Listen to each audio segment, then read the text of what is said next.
매장을 인수할 때 매출을 보통 중요시 하는데 다른 분들이 이게 좀 주의해야 될 게 좀 있다고 많이 이제 사실은 속이는 거죠. 안녕하세요 대표님. 예, 안녕하십니까. 대표님 소개 좀 잠깐 부탁드릴게요. 수성정보라고 하고 있는 정보통신회사 벤사라고 하고 있습니다. 포스 그리고 신용카드 결제기, 키오스크 등을 취급하고 있는 수성정보 대표 송진혁이라고 하고요. 가장 현실적인 재테크는 창업이다 라는 소재의 책을 발매해서 출연을 하고 싶어서 나왔습니다. 제가 창업 카테고리에 있는 책을 거의 다 사보거든요. 근데 제목이 조금 끌렸어요. 가장 현실적인 재테크는 창업이다. 이게 약간 어떻게 보면 후킹적인 요소도 있고 해가지고 책을 읽어봤는데 예비 창업자 입장에서 보면은 마인드셋을 좀 잘 할 수 있는 그런 내용들이 많았거든요. 근데 조금 특이한 게 있었는데 포스 회사 대표시란 말이에요. 그러다 보니까 어떻게 창업을 할 때 좀 도움될 수 있는 어떤 내부 데이터를 많이 가지고 있지 않을까 그런 생각이 드는데 어떠신가요? 예, 이 포스 시장이라는 곳이 참 재미있어요. 그러니까 저는 다른 곳에 가서 표현을 할 때 항상 작은 경제를 잘 안다. 큰 경제의 흐름보다는 작은 경제를 잘 안다. 그런 부분이 사실은 소상공인분들한테 굉장히 도움이 될 수 있다고 생각하는데, 다시 말해서 매출을 아니까, 매출이 보이니까 어디에서 매출이 잘 팔리는지, 어디에서 그럼 잘 팔리면 왜 잘 팔리는지, 또 어디는 매출이 왜 안 나오는지, 생각보다 안 나오는 곳엔 이유가 무엇인지 그런 부분들을 볼 수밖에 없었고, 또 그런 부분을 16년 동안 봐가면서 어떻게 하는 곳이 과연 매출이 잘 나올까 하는 그런 부분을 잘 이해하고 거기에 맞춰서 글을 썼습니다. 그래서 제가 책을 보면서 이 포스 관련된 내용들을 좀 주의 깊게 봤거든요. 근데 네. 책 내용 중에 보면 매장을 인수할 때 매출을 보통 중요시 하는데 다른 분들이 이게 좀 주의해야 될 게 좀 있다고 많이 기술을 해놓으셨더라고요.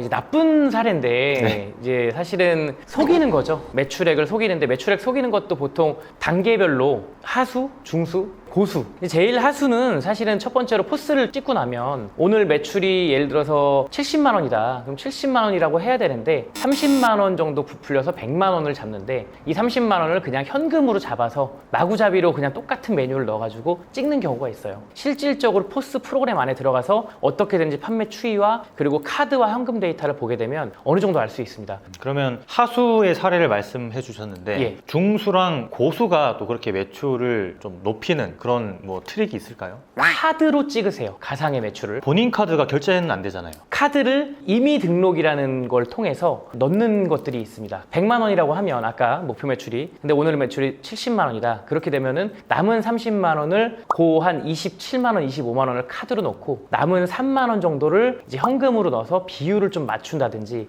그렇게 하는 사례들도 있습니다. 그러면은 그 윗단계는 과연 뭘지 좀 궁금하거든요. 저는 물론 책을 봤기 때문에 알고는 있는데 그것도 한번 설명해 주시겠어요? 이제 일반적인 정보통신 회사라든지 이런 데들한테 전화를 해서 그럼 우리 매출 실적 좀 보내달라. 그 통신 회사에서 데이터를 엑셀로 받아서 거기에 있는 걸 수정해 갖고 줬었던 아주 안 좋은 사례들도 있기 때문에 핵심은 하수, 중수, 고수를 떠나서 여신금융협회에 있는 데이터를 공인인증서를 통해서 받아 갖고 그 데이터를 보여달라고 하는 게 가장 맞다고 보여집니다. 그러면 실제 벤사까지 넘어가서 금액으로 나한테 돌아온 금액이 여신금융협회를 통해서 알 수 있기 때문에 맞습니다. 그런 식으로 이제 알아보라 말씀이신 거죠? 맞습니다. 여신금융협회. 근데 마지막 고수의 사례는 범죄죠. 진짜 치밀하네요. 대표님, 예비 창업자분들도 제 채널을 많이 보시거든요. 창업 준비할 때 대표님이 생각하시는 가장 중요한 건 이거다. 일단은 첫 번째는 마케팅이고요.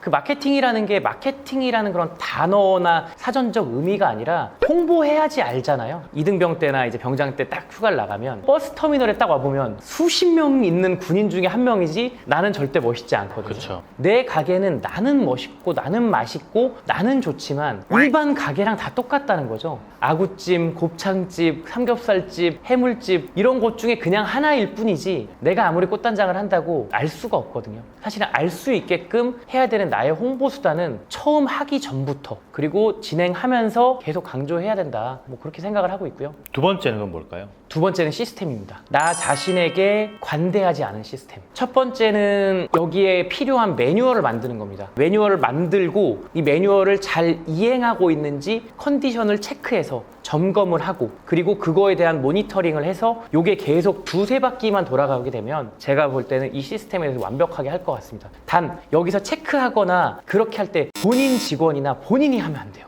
외부적인 감사를 받듯이 외부적인 사람이 와서 냉정하게 얘기해 주는 거에 대해서 정말 귀 열고 들어야 될 텐데, 그래서 그런 부분들에 대해서 내가 아닌 외부에 대한 얘기를 겸허하게 듣고 내 시스템, 내 매장을 자꾸 개선해 나가는 것. 소상공인 입장에서 매뉴얼을 만들기가 사실은 쉽지 않은데 어떤 매뉴얼이 필요할까? 뭐 운영 매뉴얼이라고 치면 어떻게 생각하세요? 매뉴얼이 거창한 매뉴얼이 아니라 손님을 응대하거나 아까 얘기했었던 그런 가슴 따뜻한 멘트라든지 아니면 요일별, 상황별 그런 부분들에 대한 걸 써놔서 그걸 따라가려고 하는 의지가 있으면 사실은 그게 매뉴얼이지 않을까. 송 대표님이 말씀하신 매뉴얼이 기업이나 프랜차이즈 본사에서 만드는 그런 매뉴얼이 아니고 실제 동네 가게에서도 적용할 수 있는, 뭐 예를 들면 한 페이지짜리 인사 멘트가 있다라든지 아니면은 주방에 들어가서 이렇게 운영할 수 있게 직원들도 그것만 딱 보면 오늘 할 일을 알 수 있게끔 그런 거 만드는 걸 말씀하시는 거죠. 그러면은 매장을 이제 앞으로 운영하는 데 있어서도 이 매뉴얼 하나만으로 인해서 또 직원이 바뀌거나 알바가 들어왔을 때 어쨌든 내 노동력이 덜 들어가고 직원이 알아서 일할 수 있게끔 그런 시스템으로 좀 구축이 되는 거네요. 맞습니다. 거기서 이제 조금만 더 살을 보태면 직원들이나 아르바이트 하시는 분들한테 이걸 계속 강조를 하고 거기서 누가 잘했다 뭐 했다 그러면 또 별도 포상을 해서 계속 직원들이 고래가 돼서 춤추게 해야 되는 그런 시스템을 만들어야 되지 않나. 그 포스 데이터를 가지고 계시면 건수가 많은 매장도 있고 적은 매장도 있잖아요. 그렇죠. 건수가 적어도 매출이 많이 나오는 매장이 있고 건수는 엄청 많아도 또 매출이 안 나오는 매장도 있잖아요. 예. 근데 저 궁금한 게 박리담에도 하나의 전략이 될 수 있다. 이 내용을 이제 실어 주셨는데 좋은 사례가 있을까요? 이윤을 적게 남기고 많이 판다라고 하는 그런 부분들에 대해서 피자스쿨이라는 브랜드는 참 여러 가지로 제가 볼 때는 모범적인 프랜차이즈이기도 하고 관점을 좀 다르게 디자인해가지고 얼마나 적게 남기고 많이 파냐 그런 게 아니라 어떻게 많이 파냐, 예, 그런 부분에 대해서 좀 많이 생각을 해줘야 될 것 같은데, 저희가 아무래도 건수가 많으면 저희한테 돌아오는 수익이 많다 보니까 그런 부분을 많이 보게 되고 어떤 게 건수만 많은 게 아니라 어떤 경쟁력이 있었으니까 이게 건수가 많아졌는지를 보게 되는데, 뭐 피자스쿨 같은 경우는 굉장히 그런 쪽으로는 발상 자체가 처음부터 좀 다른 그런 프랜차이즈의 종류이지 않을까. 보통은 피자 한 판에 9,000원, 8,000원 된다고 시작하더라도 결국엔 배달시키고 뭐하고 해서 토핑 들어가고 먹고 싶은 거 한두 개 넣는다 그러면 결국엔 2만 원대 후반 정도 나오게 되는데, 진짜 실질적으로 먹고 싶은 피자를 그 정도 가격에 맞추자라는 그런 일념 하나에 맞춰놓고 진행을 하다 보니까 그로 인한 매출이라든지 이런 것들이 많이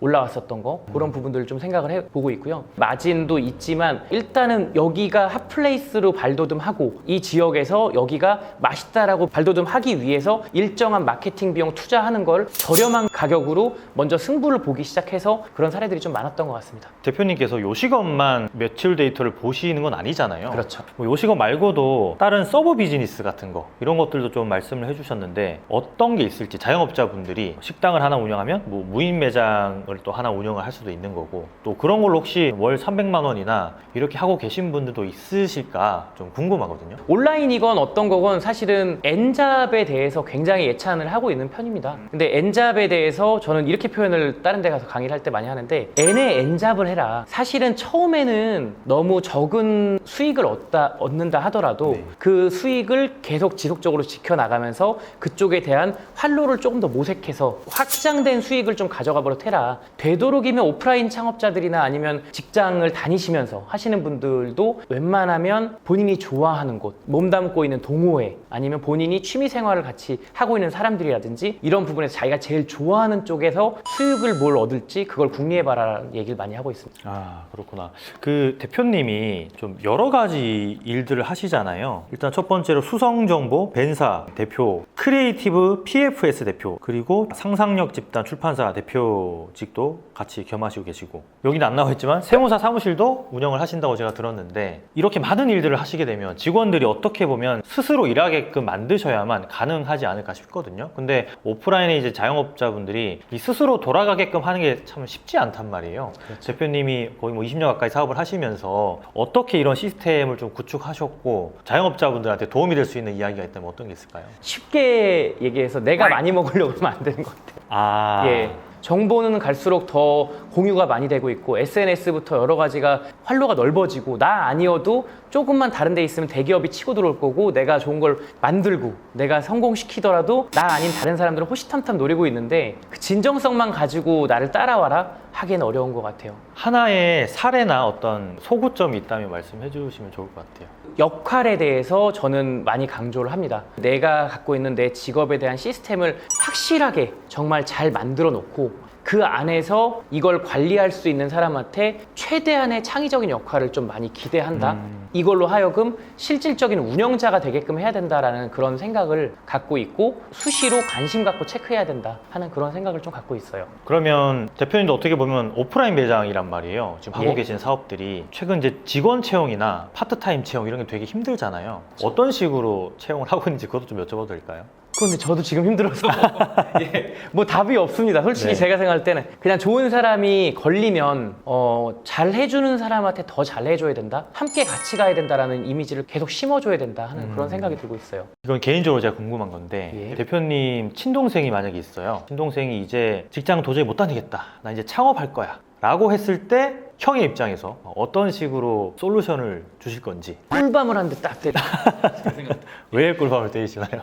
제가 많은 창업 강의를 다니지만 창업하지 말라는 강의는 더 잘합니다, 제가. 아, 쉬워 보이죠. 달콤해 보이죠. 하지만 그 안에서 성공하신 분들은 정말 피눈물 나는 노력을 좀 많이 했었던 것 같고 최근에 제 이제 책이나 뭐 인스타나 이런 광고도 많이 나갔는데 악어와 악어새 창업에 대해서 한번 좀 얘기를 해보고 싶어요. 제가 약 한 2, 3년 전쯤에 당근마켓에 대해서 되게 많이 얘기를 하고 강의를 하고 다녔는데 이 당근마켓이 엄청 커질 거다. 이 당근마켓의 악어가 되면 내가 악어새가 돼서 당근마켓에 진입해서 그걸로 인해서 돈 벌 궁리를 해봐라. 지금은 또 당근마켓이 정말 어마어마한 공룡이 되었고 그런 부분에 맞춰서 지금도 새롭게 개발되고 성장하고 있는 뭐 우리 건프로님 잘 하고 계시는 클래스 101이라든지 기타 여러 가지 채널들 성장하고 있는 채널들에 대해서 자기가 갖고 있는 재능이라든지 자기가 갖고 있는 자기만의 탤런트를 활용해서 수익화하는 그런 N의 N잡 그런 부분들에 대해서 많이 궁리해봐야 될 시기가 아닌가. 동생이 있으면 너 그런 부분에 대한 준비가 되었니? 라고 했을 때 준비가 된 것 같으면 그래 형이 조금이라도 보태줄게